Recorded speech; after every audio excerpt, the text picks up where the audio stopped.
Subject and object questions from EspressoEnglish.net. First, let's review the concept of a subject and an object. The subject is the person or thing that performs the action. For example, we want some fruit juice. The subject is we. Karen likes Fred. The subject is Karen. Smoking causes cancer. The subject is smoking. Daniel made a sandwich. The subject is Daniel. The earthquake damaged my house. The subject is the earthquake. Jennifer lied to Sam. The subject is Jennifer. And the object is the person or thing that is acted upon or receives the action. For example, we want some fruit juice. The object is fruit juice. Karen likes Fred. The object is Fred. Smoking causes cancer. The object is cancer. Daniel made a sandwich. The object is a sandwich. The earthquake damaged my house. The object is my house. Jennifer lied to Sam. The object is Sam. Most questions in English are object questions. We want to know about the receiver of the action. Object questions follow the Quasm formula: question word, auxiliary verb, subject, and main verb. When asking an object question in the simple present, we use the auxiliary verbs do and does. For example, what do you want to drink? We want some fruit juice.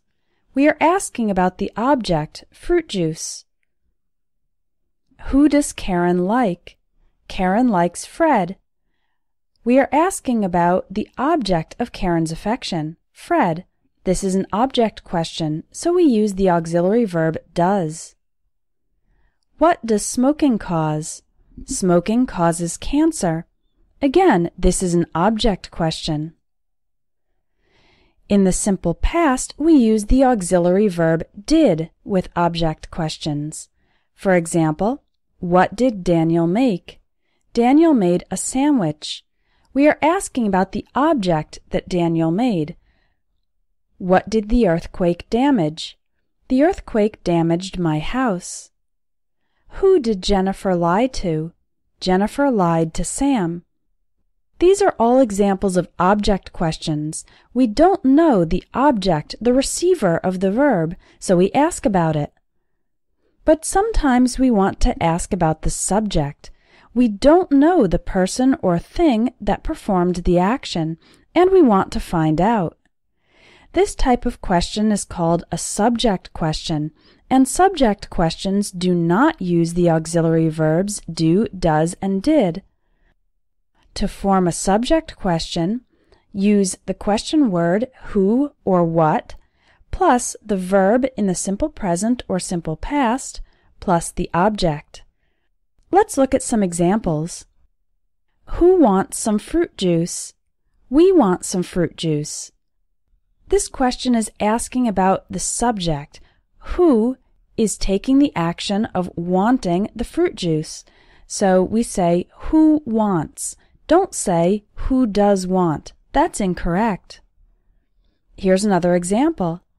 Who likes Fred? Karen likes Fred. We're asking about the subject, so we use the question word who plus the verb in the simple present, likes, and then the object, Fred. Who likes Fred? Karen likes Fred. Here's another example. What causes cancer? Smoking causes cancer. Again, we are asking about the subject, so we don't use an auxiliary verb. Here are some examples of subject questions in the simple past. Who made a sandwich? Daniel made a sandwich. What damaged your house? The earthquake damaged my house. Who lied to Sam? Jennifer lied to Sam. Because all of these questions are asking about the subject, we do not use the auxiliary verb did. In other verb tenses, like present continuous, present perfect, etc., the auxiliary verbs are forms of the verbs be and have. In these verb tenses, we still use the verbs be and have in both subject and object questions. Let's consider the sentence, Paul is washing the car. That's in the present continuous. The subject question would be, who is washing the car? And the object question is, what is Paul washing? Here's an example in the past continuous. The manager was talking about the problem. To make a subject question, we would ask, who was talking about the problem? And to make an object question, we would ask, what was the manager talking about? Let's consider the present perfect. My parents have spent $1,000 on a computer. The subject of that sentence is my parents, and the object is $1,000. To form a subject question, we would ask, who has spent $1,000 on a computer? And to make an object question, we would ask, how much have your parents spent on a computer? It's the same pattern for the present perfect continuous. I have been working on this project. The subject is I, and the object is this project. The subject question would be, who has been working on this project? And the object question would be, what have you been working on? In the future, the auxiliary verb is will, and we use it in both subject and object questions. For example, this textbook will help the students. The subject is this textbook, and the object is the students. So, to form the subject question, ask, what will help the students? And to form the object question, ask, who will this book help? And finally, we can also form the future with going to. For example, we are going to order dessert. The subject is we. To form the subject question, ask, who is going to order dessert? The object of the sentence is dessert. So to form the object question, ask, what are you going to order?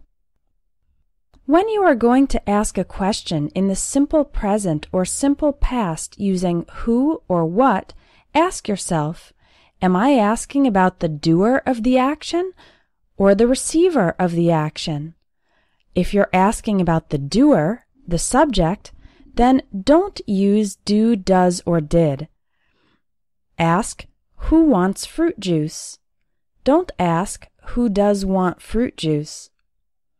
Ask, what damaged your house? Don't ask, what did damage your house? If you're asking about the receiver of the action, then you should use do, does, or did in the question. You can click on the link in the video to take a quiz and test yourself on this topic. I hope you found this lesson helpful. One problem is that a lot of English students learn about grammar rules, but they never put them into practice. This leads to having a theoretical knowledge of English, but finding it impossible to use correct English grammar in a practical way.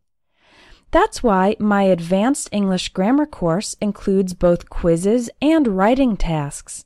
Not only can you test yourself, but you can also get feedback on how you are using the grammar in practice.